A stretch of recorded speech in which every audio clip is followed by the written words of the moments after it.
안녕하세요. 저는 지금 결혼을 앞두고 있습니다. 너무 좋은 남자와 자상하고 푸근한 예비시댁 만나서 행복한 미래를 꿈꾸며 결혼을 준비하고 있어요. 이렇게 되기까지 한 번의 아픈 상처를 겪은 바가 있습니다. 한 번 파혼을 했던 경력이 있는데요. 물론 이 점에 대해서는 지금의 예비신랑과 예비시댁도 잘 알고 계세요. 그때는 정말 너무 속상하고 힘들어서 술도 많이 마셨었는데 인생사 세용지마라는 말이 정말 딱 맞는 것 같아요. 그리고 다시 한번 반전에 반전을 거듭한 사건이 또 생겨버렸네요. 바로 파혼한 전남친 엄마가 저희 집에 파출부로 왔었다는 건데요. 저희 엄마 중졸이라고 잔뜩 무시하며 가오잡았던 그 아줌마가 우리 집에 일하러 왔다가 저희 보고 눈이 동그래져서는 식은땀 흘렸던 거 생각만 하면 이런 사이다 앞으로도 없을 것 같아요. 저는 3년 전 전남친이랑 결혼을 전제로 연애를 했었는데요. 전남친은 대기업 대리였고 전남친 아버지는 공무원으로 퇴직하셔서 연금 받고 계셨어요. 그 집 엄마는 평생 가정주부셨다고 했고요. 저희 부모님은 아버지가 운송업 하시고 어머니는 미용일 하십니다. 엄마 18살 때부터 미용일 하셔서 지금 40년 가까이 일하셨어요. 한 20년 전에 개인샵을 내셨고요. 누구보다 성실히 그리고 정직하게 사시는 저희 부모님이 저는 세상에서 제일 존경스러웠습니다. 비록 주말까지도 바쁘게 일하시느라 저랑 제 동생은 할머니 집에서 먹고 자고 할 때가 많았지만 단 한 번도 부모님의 사랑을 의심해 본 적이 없을 만큼 저희 부모님은 자식들에게도 아주 애틋하셨어요. 저희 하고 싶은 거 다 해주고 싶다며 벌 수 있을 때 많이 벌겠다 하셨고 그 덕분에 저랑 제 동생은 배우고 싶은 거, 다니고 싶은 학원 거의 다 경험해보며 자랐습니다. 그 덕분인지 둘 다 공부 잘해서 대학도 잘 갔고 부모님 지원받아 유럽 여행도 둘 다 갔다 오고 그랬어요. 그런 다양한 경험이 다 득이 되었던 건지 제 동생은 외국에서 연봉 2억 정도 받으며 일하고 있었고요. 저는 한국에서 들어가기 어렵다는 외국계 회사 다니고 있어요. 훨씬 더 잘 사는 집 많겠지만 저는 단 한 번도 저희 집이 부족하다고 생각해 본 적 없고요. 저희 부모님도 저희에게 늘 어느 자리에서든 당당하게 어깨 펴고 살라고 가르치셨어요. 남들을 무시하진 않았지만 적어도 제가 부끄러운 사람이라고는 태어나 단 한 번도 생각해 본 적이 없습니다. 그렇게 20대 보내다가 어느 남자와 연애를 했고요. 그 사람이 바로 제 전남친이었습니다. 그냥 보통의 연인들처럼 사랑했고 2, 3년 사귀며 서로 결혼 얘기도 자연스레 나왔죠. 전남친이 자상하고 착했던 건 부정할 수 없는 사실입니다. 믿음직스럽지 않은 사람과 미래를 꿈꿀 리는 없으니까요. 하지만 그 아줌마, 아니 전 예비시모는 진짜 제가 만나본 사람 중 최악이었어요. 인사차 식사 자리를 만들어 처음으로 그 전남친 부모와 만났던 날이었습니다. 제 얼굴을 보자마자 사진이랑 많이 다르네? 하시더군요. 제가 셀카를 잘 찍긴 하지만 그래도 딱히 얼굴이 모났다고는 생각 안 해봤는데 그 집 엄마는 절 보자마자 대뜸 생각한 이미지와는 다르다며 이마도 납작하고 턱도 작고 어쩌고 저쩌고 하면서 관상학적으로 너무 별로라는 이야기를 제 면전에서 하시더라고요. 기분이 너무 나빴죠. 왜 사람 외모 갖고 그러시는지.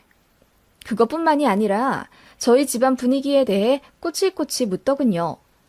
아버지 어머니 연세를 여쭙길래 아빠가 엄마보다 3살 어리다라고 했더니 기함을 하면서 그럼 엄마가 아빠 잔뜩 무시하면서 사셨겠네?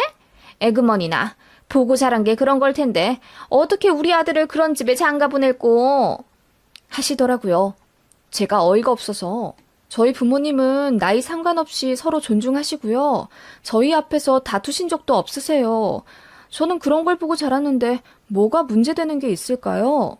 라고 했더니 그래도 연상연하는 아니다라면서 혀를 끌끌 차시더군요. 전남친 부모님은 아버지가 어머니보다 10살이나 많으세요.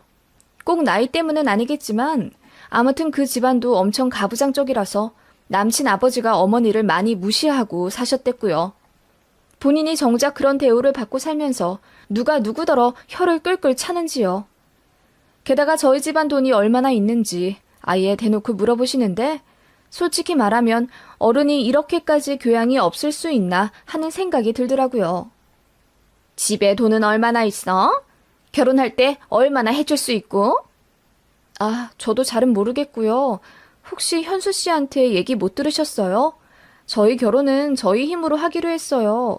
모자라는 건 일부 대출도 받고. 아니, 대출을 왜 받아? 양가에서 조금씩 도와주면 신혼부부 잘 살 수 있을 텐데. 물론 우리는 현수 형도 곧 장가 가야 해서 많이는 못 해주겠지만 그래도 너희 집에서 얼마 해줄 수 있지 않겠니? 너 장녀라면서? 그러면 집에서 좀 해주시겠지. 우리는 한 2천만 원밖에 못 해줘. 야, 너희 집에선 얼마나 해주시는지 한번 여쭤봐. 아니, 돈이 별로 없으신가? 너더러 양가 지원도 생각 말라셔? 아니요, 그럴 리가요. 저희 부모님은 해주신다고 하는데 제가 죄송하기도 하고 또 저희 뜻이 있어서요. 그때 전 남친이 급하게 끼어들며 엄마, 유리네 집이 우리보다 잘 산다고 했잖아. 아버님도 현역이시고 어머님도 지금 미용실 하시는 거 가현동에서 2층짜리 건물 통째로 쓰셔. 얼마나 잘 되시는데. 그냥 지원 상관없이 우리가 알아서 살고 싶다는 거야. 독립하는 거니까. 그래? 그건 내가 얘기를 제대로 못 들었나 보다. 뭐 얘가 잘 살면 얼마나 잘 산다고. 하시며 전 남친 엄마는 살짝 깨갱하시는 것 같더라고요. 얘기를 나누면 나눌수록 기분이 나빴습니다. 예의도 없고 말끝마다 야, 너 하시는 게 전혀 저를 존중한다는 느낌을 못 받았거든요.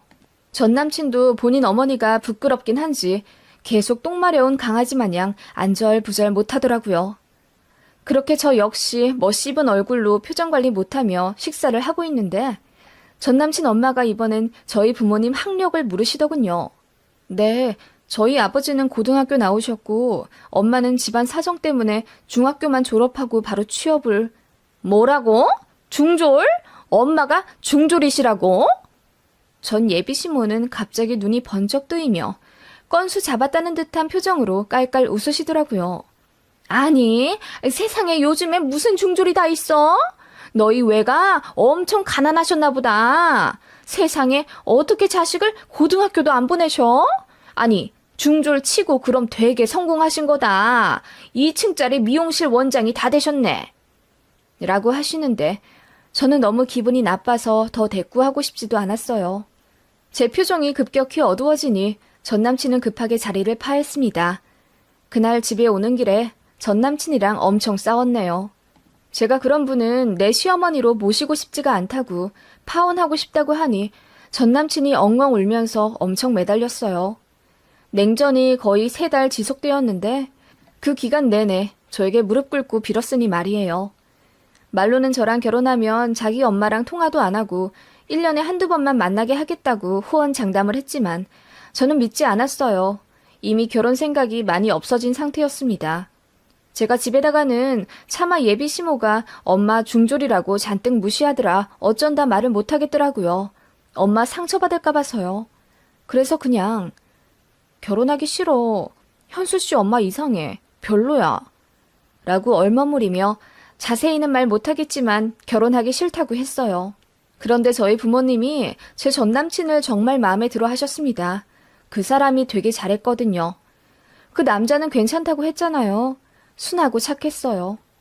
아무것도 모르는 저희 부모님은 이왕 결혼 얘기까지 나온 마당에 전 그러면 부모님들까지 다 같이 만나보자고 하셨고 전남친도 이해 좋아라 하며 본인도 엄마랑 엄청 싸웠고 이제 말조심하기로 자기랑 약속했다며 안심하라고 하더군요. 그래서 부모님 의견도 있고 해서 상견례인 듯 아닌 듯 양가 부모님들까지 총 6이서 식사를 했습니다. 전남친 엄마가 본인은 차 오래 못 탄다면서 자기네 집 쪽으로 와달라고 하시더군요. 그래서 제가 그 근처 한식당으로 잡았어요. 솔직히 그것부터 저는 빈정상했습니다. 차를 오래 못 타긴 무슨. 전남친 엄마는 주말마다 지인들이랑 등산 다니느라 전국을 돌아다니시는 분이거든요. 기선제압인지 꼬라지 부리는 건지. 아무튼 그때부터 심상치 않단 생각이 들었어요. 어쨌든 양가 부모님들 첫 대면에서는 서로 하하호호하며 분위기 좋았습니다. 그런데 전남친 엄마가 저희 엄마 보고 이러시더라고요. 미용실 하신다더니 정말 헤어스타일이 고급스럽고 멋지시네요. 네, 고맙습니다. 그래도 중이 제 머리 못 깎는다고 전 제 머리 드라이 잘 못하겠더라고요. 저희 직원이 해준 거예요. 하며 엄마가 엷게 웃으셨습니다. 그랬더니 전 남친 엄마가 아, 본인이 하신 게 아니세요? 그럼 이제 사실대로 말할 수 있겠네요. 약간 노티가 나긴 하더라고요. 그 미용실 직원들 실력 좀 키워야겠어요. 하면서 웃으시더니 본인이 원래 거짓말을 못하고 직설적이라면서 이해해 달라고 하더군요. 저희 엄마는 순간 기분이 나쁘신 게 느껴졌지만 그래도 애써 웃으며 고객님이 되실지도 모를 뿐이니 피드백 잘 받아들여야죠. 그래도 저희 손님분들 중에서는 불만족하고 가신 분들은 없어요. 10년 넘는 단골분들도 많으신데요. 라고 하시니 전 남친 엄마가 미용실이 다 그렇죠. 그냥 얘기하러 가는 거 아닌가요? 머리 자르고 뽑고 하는데 뭔 그리 대단한 스킬이 필요하다고 하시며 또 깎아내리는 말을 하더라고요. 저희 엄마는 그때부터 거의 입을 다무셨습니다. 아버지도 헛기침을 하며 언짢으신 티를 내셨고요. 전 남친은 때마다 본인 어머니에게 엄마, 무슨 말을 그렇게 해? 어머님 미용실 얼마나 실력 있는데? 인터넷에 쳐봐. 평도 다 좋아. 나도 거기서 머리 몇 번 자른 적 있는데 엄마 기억하시잖아요. 잘 잘랐다고 칭찬하셨을 땐 언제고. 라고 하니 전 남친 엄마가 그냥 우물쭈물 하시더군요. 그때부터 이미 속으로 정하셨대요. 이 집에 우리 딸 절대 시집 보내면 안 되겠다고요. 어쨌든 자리가 자리인 만큼 적당히 마무리하고 끝내자는 생각으로 앉아있는데 전 남친이 분위기 살린답시고 맥주도 시키고 그랬지만 별 소용 없었습니다. 전 남친의 아버지는 거의 한마디도 안 하셨고요. 그러다가 전 남친 엄마가 드디어 돈 얘기를 꺼내시더군요. 자식들 결혼시키는데 정말 한 푼도 안 보태실 거냐고요. 그래서 저희 엄마가 마음 같아서는 해줄 수 있는 만큼 해주고 싶은데 딸이 극구 사양한다고 이야기해 주셨어요. 그랬더니 얼마나 해줄 수 있으시냐고 거기서 물으시더군요. 그래서 저희 엄마가 어떻게 그걸 전부 다 까발릴 수 있겠냐며 현수 쪽에서는 얼마 생각하시냐고 물으셨어요. 엄마도 기분이 나쁘신 게 티가 나는 질문이었죠. 그랬더니 글쎄요. 우리 저기 땅이 하나 있긴 한데 지금 팔면 손해라서 한 2천만 원 해주고 나중에 그 땅 나눠서 현수 내주면 되죠. 우리는 나중에 줄 수 있다 치면 유리 쪽에서는 줄 수 있는 만큼 해줘야 하지 않아요? 요즘 애들 힘들어요. 대출을 뭐 받는다는데 요즘 이율 장난 아닌 거 아시죠? 애들 좀 도와줍시다. 하시더군요. 저는 필요 없다고 딱 잘라 말했죠. 그랬더니 전 남친 엄마도 기분이 나쁜지 그때부터 말수가 급격히 줄더라고요. 이제 적당히 자리 마무리하고 일어나려 하니 전 남친 엄마가 갑자기 그런데 자수성가를 하신 거죠? 듣자 하니 집이 어려워서 고등학교도 못 나오고 중졸이라고 하시던데 라며 학력 얘기를 다시 꺼내시더군요. 세상에 저번에 들었지만 꽤나 놀랐지 뭐예요? 제 주변에서는 중학교만 졸업한 사람 거의 없어요. 있다 해도 진짜 찢어지게 가난한 그런 집들이지. 우리 유리네 외가가 그런가 봐요. 아무튼 그런 집에서 미용일로 이렇게 성공하시고 참 대단하세요. 나는 고등학교 졸업해도 일 못하겠던데. 생활력이 참 강하시네요. 집이 가난하셔서 그런가? 저는 영 바깥 일은 못하겠더라고요. 남들은 저더러 온실속 화초라고 놀리지만요. 하며 전 남친 엄마가 깔깔 웃으시더라고요. 누가 봐도 비아냥대는 소리였습니다. 어이가 없어서 제가 저번부터 계속 가난하다 가난하다 하시는데 집마다 사정은 다 있잖아요. 그리고 아픈 상처일 수도 있는데 그 얘긴 그만 꺼내셨으면 좋겠어요. 라고 했어요. 어차피 결혼 생각도 없어진 와중에 잘 보일 필요가 뭐가 있겠어요. 그랬더니 전 남친 엄마가 오기가 생긴 듯 아니, 그냥 말이 그렇다는 거지. 사실 나도 고등학교 별로 가기 싫었어요. 근데 집에서 대학교까지 보내준다는 걸 내가 공부하기 귀찮다고 거절했거든요. 고등학교까지는 졸업을 해야 나중에 사람 구실한다고 얼마나 귀에 딱지 않게 말씀하셨는데. 라고 사람 구실이라는 말에 강조하며 말씀하시더군요. 저희가 뭐라고 더 대꾸할 틈도 없이 남친 엄마는 중졸이라고 부끄러워할 필요 없어요. 물론 우리는 다 고졸이고 우리 현수 아빠도 공무원이라 어떻게 보면 유리네 집이랑은 좀 안 맞을 수는 있겠지만 우린 그런 거 생각 안 하거든요. 라고 하길래 저희 엄마가 나는 중학교만 나온 거 부끄러워한 적 없는데요. 지금 이렇게 잘 사는데 학력이 무슨 소용이에요? 그래서 저희 집이랑은 안 맞는다니 그게 무슨 말씀이신지요? 라고 교양 차려서 말씀하시더군요. 아니, 우리야 괜찮다고 하지만 남들이 보면 뒤에서 수군대지 않겠어요? 그래도 결혼이라는 것은 집안 대 집안이 엮이는 일인데 격이 좀 안 맞기도 하고요. 라고 하는데 정말 제가 못 참겠더라고요. 그래서 지금 저희 집을 무시하시는 거예요? 라고 발끈했더니 전 남친 엄마가 어머어머 하면서 저더러 어른한테 대들고 그런다며 놀란 척 하시더군요. 저희 엄마는 그냥 상종할 가치가 없다며 저에게 속삭이시고는 아버지 챙겨 일어나셨습니다. 그리고 한마디 하셨죠. 격이 안 맞다고 느끼는 건 저희 역시 같은 입장입니다.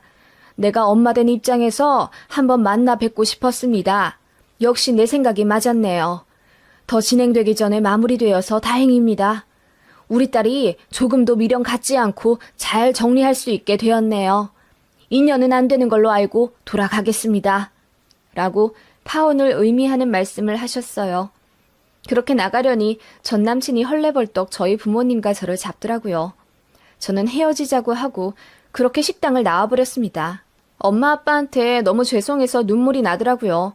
그래도 저희 엄마는 혹시나 해서 만나보고 싶었다면서 남자는 괜찮은데 시부모 자리가 영 별로라고 파혼하길 잘했다 하시며 잘된 일이니 개의치 말라고 하셨어요.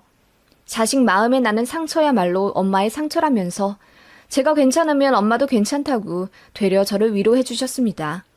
그렇게 파혼했던 3년 전이었어요.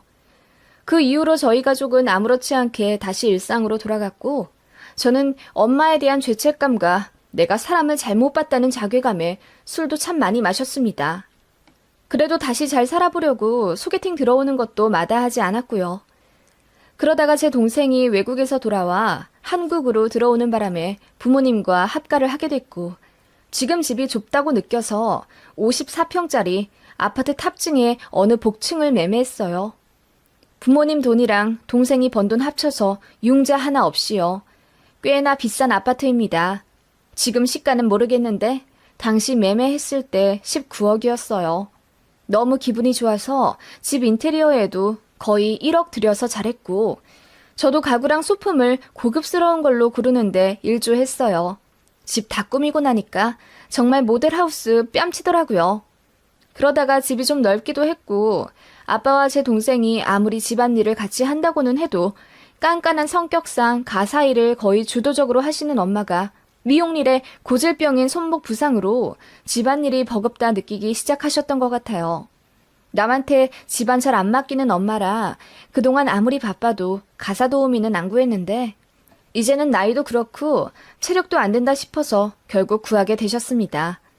엄마 성격상 믿을 만한 사람 아니면 집에 잘 안 들이시거든요. 그래서 파출부 면접도 참 많이 봤네요. 물론 면접비도 5만 원씩 봉투에 넣어서 보내드렸고요. 아무튼 그렇게 2주 정도 틈나는 대로 가사 도우미 면접을 보았을까. 그 주말 오후도 역시 면접이 한 건 잡혀 있었고 모처럼 저랑 엄마가 집에 있어서 같이 그분을 보기로 했어요. 띵동 하고 벨이 울리고 인터폰 화면에 얼굴이 잡혔는데 이상하게 어디서 본 얼굴이더라고요. 엄마는 그때 화면을 못 보셨고요. 제가 고개를 갸웃하며 현관으로 다가갔고 그렇게 문을 열었습니다.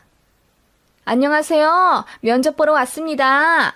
하며 면접자가 환히 웃으며 들어오시더라고요. 그렇게 서로 얼굴이 마주치자마자 공기가 얼어붙은 듯 정적이 흘렀습니다. 그때 엄마가 안방에서 슬리퍼를 신고 걸어 나오시며 면접자분 오셨는데 어서 안으로 안 모시고 뭐해? 라고 말씀하시다가 면접자 얼굴을 보고 똑같이 굳으시더라고요. 네, 그 사람은 바로 전 남친의 엄마였습니다. 너무 황당해서 말도 안 나오더라고요. 전 남친 엄마가 잠시 뒤 정신을 차린 듯 제가 집을 잘못 찾아왔네요. 친구 집에 온다는 걸 하며 횡설수설하듯 나가려 했고 저는 순간 입가에 웃음이 씨 걸렸습니다. 그래서 바로 전 남친 엄마를 막았고 온 김에 차라도 한잔 하고 가라고 말렸습니다. 저희 엄마도 저랑 같은 생각인지 면접 보러 온 거 다 아는데 무슨 말씀이세요? 부끄러워 마시고 들어와서 차나 한잔 하고 가세요. 라고 웃으며 말씀하시더군요. 그렇게 저희 모녀가 그 아줌마를 연행하듯 양팔로 잡아 끌며 거실로 데려왔습니다. 한순간에 저희 집 거실에 앉게 된 전 남친 엄마는 바늘방석이라도 앉은 듯 심기불편해 보이시더군요. 그러면서 저희 집 내부를 여기저기 살펴보시는데 많이 놀라신 눈치였어요. 생각보다 훨씬 넓고 으리으리하니까요. 엄마가 입을 여셨습니다.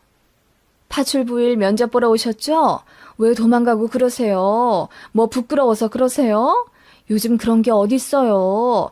중졸도 사장님 소리 들으며 성공하는 마당에. 라고 했더니 그 아줌마가 아무 말도 못하시더군요. 제가 연이어 말했습니다. 근데 온실 속 화초처럼 자라서 일 한 번도 안 해보셨다더니 파출부는 웬일이세요? 남의 집 가사일이 얼마나 고된데.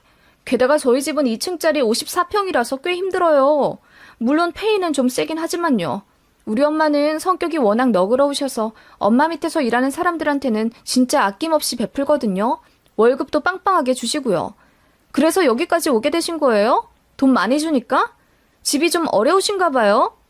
아니, 그게 아니라 그냥 집에서 계속 쉬니까 지겹기도 하고 그래서 온 거야. 나도 면접 처음 보는 거거든? 저희는 경력자 구하는 건데요. 보니까 가사 도우미 20년 경력이시라던데 그럼 허위 경력 작성하신 거예요? 이거 안 되겠네. 저 신고해야겠어요. 제가 한마디 하자 전 남친 엄마는 사색이 되어서 그제야 아니라고 사실이 맞다고 하더라고요. 저한테는 평생 가정주부 하셨다면서 미용실 40년 하신 저희 엄마는 억세고 독한 사람인 양 으스대더니 말이에요. 어이가 없더라고요. 그리고 전 남친이 저한테까지 거짓말을 했나 싶어 뒤늦게 열받더군요. 저희 엄마는 고상하게 차 한 잔 내려주시며 여기까지 오신 것도 고생하셨는데 차나 한 잔 하고 가세요. 저희는 집이 워낙 넓어서 아마 관리하시기가 힘드실 거예요. 바닥이 대리석이라 관리도 어렵고요. 그리고 제가 비록 중졸이지만 돈은 많이 벌었잖아요. 보시다시피 집에 귀중품이 많아요. 그래서 저희는 아주 믿음직한 사람 구하고 있습니다. 인성도 성품도 좋은 그런 사람이요. 그래서 부인께서는 죄송하지만 면접에 불합격 되셨어요. 라고 고상하게 말씀하시고는 면접비예요. 원래 5만 원 넣어드리는데 저희는 구면이기도 하고 또 사정이 안 좋아 보이시니 조금 더 넣어드렸습니다. 하며 봉투를 건네주시더라고요. 그러자 전 남편 엄마가 그 봉투는 쳐다도 안 보고 얼굴이 울그락불그락 하시며 대뜸 일어나 막 뭐라고 하시더라고요. 제가 조용히 현관 쪽으로 안내하며 이제 그만 가시라고 했습니다. 면접 보시느라 수고하셨습니다. 대단하신 고졸이시니 중졸이신 저희 엄마보다 좋은 일자리 구하실 거예요. 라고 했더니 씩씩거리며 저희 모녀를 째려보더니 나가시더군요.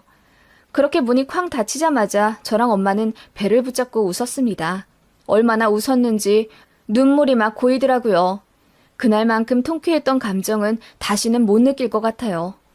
그렇게 사람 무시하더니 꼴 좋다 싶었고요. 얼마나 열등감이 심하고 자격지심이 대단했으면 그랬을까요? 가사 도우미로 일한 건 또 왜 숨기고 가정주부라고 저에게 말했으며 중졸인 우리 엄마는 왜 그렇게 무시하려 했는지.